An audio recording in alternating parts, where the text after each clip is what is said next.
त्योंथर रीवा जिले की त्योंथर एवं जवा तहसीलों में धान उपार्जन केंद्रों में जमकर भ्रष्टाचार हुआ है, जहां पर धान के शार्टेज होने का मामला भी सामने आया है। लगातार ऐसे धान खरीदी केंद्रों में रजिस्ट्रेशन के समय से लेकर धान खरीदी केंद्रों में हो रही अनियमितताओं को लेकर खबरों का प्रकाशन समय समय पर होता भी रहा है, जिसको लेकर रीवा जिले के जिला कलेक्टर द्वारा जांच एवं निगरानी समितियों का गठन भी किया गया। निरंतर धान खरीदी केंद्रों की जांच टीमों के द्वारा स्थानीय स्तर के अधिकारियों से लेकर जिला स्तरीय अधिकारियों की टीमें निरंतर खरीदी केंद्रों का दौरा भी करती रही है और शासन को सभी व्यवस्थाएं चुस्त दुरुस्त होने का हवाला भी दिया जाता रहा। उसके बावजूद भी धान खरीदी केंद्रों में धान शार्टेज हो गई, जिसका खुलासा कार्यालय उपायुक्त सहकारिता जिला रीवा के पत्र विषयांतर्गत लेख के द्वारा धान उपार्जन में समितियों द्वारा समर्थन मूल्य पर धान उपार्जन केंद्रों के रूप में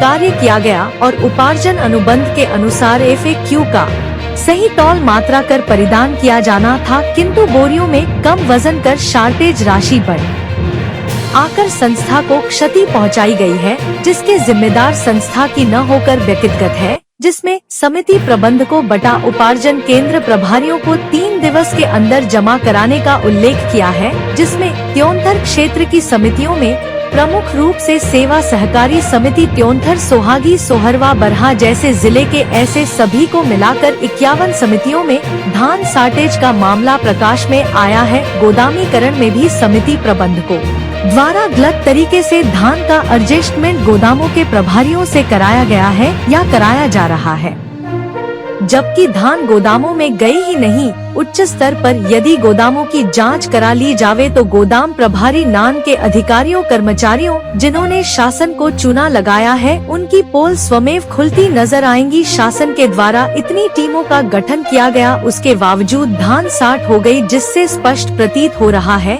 कि केवल धन वसूली ही होती रही है, चाहे स्थानीय प्रशासन रहा हो या जिले का प्रशासन रहा हो। मजे की बातें यह निकल कर आ रही है कि समितियों को जो राशि कमीशन में मिलनी चाहिए वह राशि समिति की है, समिति प्रबंधकों की नहीं है, फिर भी उसका उपभोग समिति प्रबंधकों द्वारा किया जा रहा है और उसे धान खरीदी में 60 धान की भरपाई करने में उपयोग करने की भी जन चर्चा है, जो घोर वित्तीय अनियमितताओं की श्रेणी में आता है। इसके पूर्व में भी धान गेहूं खरीदी केंद्रों द्वारा जो खरीदी विगत वर्षों में हुई है, उसकी कमीशन राशि को समिति प्रबंधकों द्वारा निकाल कर अपने उपयोग में ली गई है, जो जाँच का विषय है और घोर अनियमितताओं की ओर इशारा भी कर रहा है, जिसका खुलासा तो जांचोपरांत ही संभव है। वहीं शासन द्वारा लाखों रुपए पर सगत व्यय की राशि व्यवस्था हेतु खरीदी प्रभारियों को दी जाती रही है, उसका भी बंदरवाट हुआ। जिले से लेकर सहकारी बैंक प्रशासकों, बैंक मैनेजर, समिति प्रबंधकों द्वारा शासन को चूना लगाकर करोड़ों रुपए का बंदरवाट किया गया और किया भी जा रहा है, जबकि स्वयं जिला कलेक्टर रीवा जिला एवं सहकारी बैंक के प्रशासक है।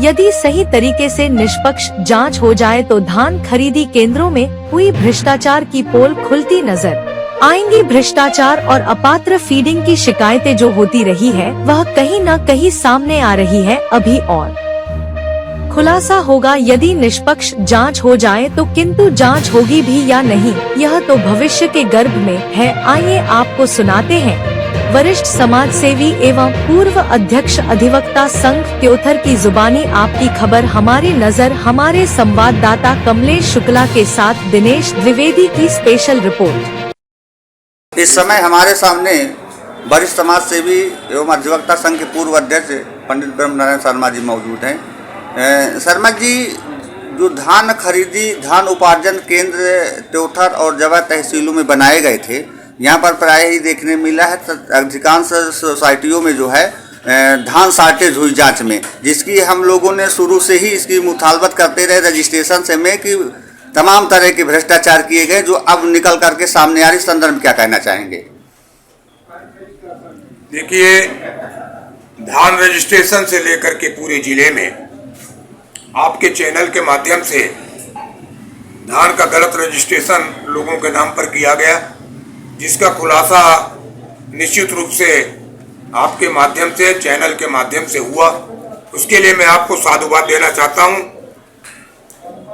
साथ ही साथ केंद्रों का जो निर्धारण हुआ उसमें भी काफी दुर्दशा हुई और ऐसे जगह केंद्रों का निर्धारण किया गया जो केंद्र में 45 किलोमीटर दूर केंद्र को ए बी करके रजिस्ट्रेशन किया गया, जिसमें स्थानीय प्रशासन से लेकर के जिला प्रशासन तक शामिल रहा।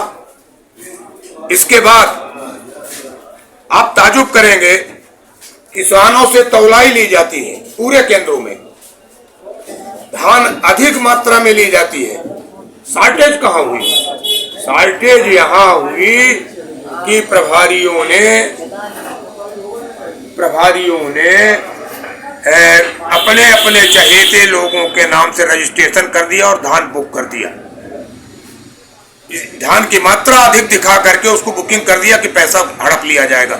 इसके बाद प्रभारी जो हम गोदामों के प्रभारी होते हैं उनके साथ मिली भगत करके धान गई नहीं, धान है नहीं केंद्र में, और गोदामीकरण करा दिया गया। भारी भरकम राशि दे करके गोदामीकरण कराया गया। लूट का आलम है। आप बताइए, कहीं कोई व्यक्ति चोरी करता हुआ पकड़ा जाएगा और वो चोर की स्थिति में होगा तो क्या उसे माफ कर दिया जाएगा? जिन केंद्रों में धान साल्ट हुई है, साल्टेज दिखाई गई है, धान साल्ट नहीं हुई है, न किसानों ने कम दिया है, साल्टेज हुई है गलत फीडिंग कराने के कारण। ऐसे समिति प्रबंधकों के खिलाफ कार्रवाई होनी चाहिए। राशि जमा करा देना जुर्म को कम नहीं करता है। कानून की भाषा में जिन लोगों ने ये गलती किया है उन्हें ब्लैक लिस्टेड घोषित किया जाए, उनके विरुद्ध FIR दर्ज की जाए, उनके विरुद्ध वैधानिक कार्रवाई की जाए। राशि जमा कराने का आदेश माननीय DR महोदय ने एक आदेश जारी किया, जो आपके समाचार पेपरों के माध्यम से मुझे भी जानकारी प्राप्त हुई है। 3 दिन के अंदर राशि जमा कराने से उनका अपराध थोड़ी कम हो जाएगा, राशि तो जमा करनी पड़ेगी। और मैं आपके चैनल के माध्यम से कहना चाहता हूं कि आज विगत 7-8 वर्षों से जिन जिन केंद्रों में धान खरीदी हुई है, गेहूं खरीदी हुई है, यहाँ तक कि लीड संस्थाएं जो चलती थी, उन लीड संस्थाओं में भी करोड़ों का बकाया है। न सहकारिता विभाग का देखेगा, न बैंक देखेगा, न स्थानीय प्रशासन देखेगा, न जिला प्रशासन देखेगा। मैं आपके चैनल के माध्यम से माननीय जिलाध्यक्ष महोदय श्रीमती प्रतिभा पाल जी से आग्रह करना चाहता हूं, वो कोऑपरेटिव बैंक के प्रशासक भी हैं, इसलिए मैं उनसे आग्रह करना चाहता हूं कि इस भ्रष्टाचार को उजागर करते हुए इन पर सख्त कार्रवाई की जाए। मैं आपको एक उदाहरण बताना चाहता हूं। कुठिला त्योंथर ब्रांच में कुठिला सबसे बढ़िया समिति रही है, लेकिन जब से प्रशासकों की नियुक्ति हुई है, प्रशासकों ने पूरी समितियों को खोखला कर दिया है। अटूट भ्रष्टाचार हुआ है। ऑडिटरों को पैसा दे करके गलत तरीके से ऑडिट करा ली जाती है। मैं आपसे माध्यम से चैलेंज करना चाहता हूं कि जब से प्रशासक नियुक्त हुए हैं, पूरी की पूरी समितियां खोखली हो गई हैं। इसलिए इसमें जो भी दोषी हो, जिन लोगों की मिली भगत से ये हुआ है, इसलिए कई विभागों की टीम बनी हुई थी, खाद्य विभाग, सहकारिता विभाग, स्थानीय प्रशासन, जिला प्रशासन, जो लोग भी इसमें दोषी हों, धान शार्टेज को लेकर के, धान फीडिंग को लेकर के, और अभी तक FIR नहीं हुई।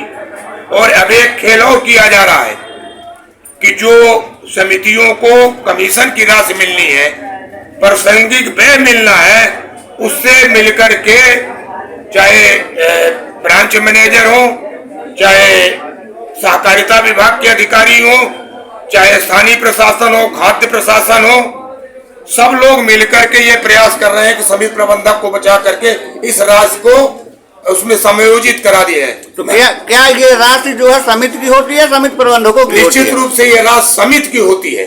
और जो लोग वित्तीय अनियमितता करने का प्रयास करना चाहते हैं, मैं माननीय कलेक्टर महोदय से, मध्य प्रदेश शासन से, सहकारिता विभाग के माननीय मंत्री महोदय से, प्रमुख सचिव महोदय से आग्रह करना चाहता हूं कि जो राशि समिति को मिलती है कमीशन के तौर पर, उसको हड़पने का प्रयास संयुक्त रूप से किया जा रहा है। और अगर ऐसा किया जाएगा तो त्योंथर तहसील में एक विशाल जन आंदोलन खड़ा करने का मैं प्रयास करूंगा और निश्चित रूप से बैंकों का घेराव करूंगा।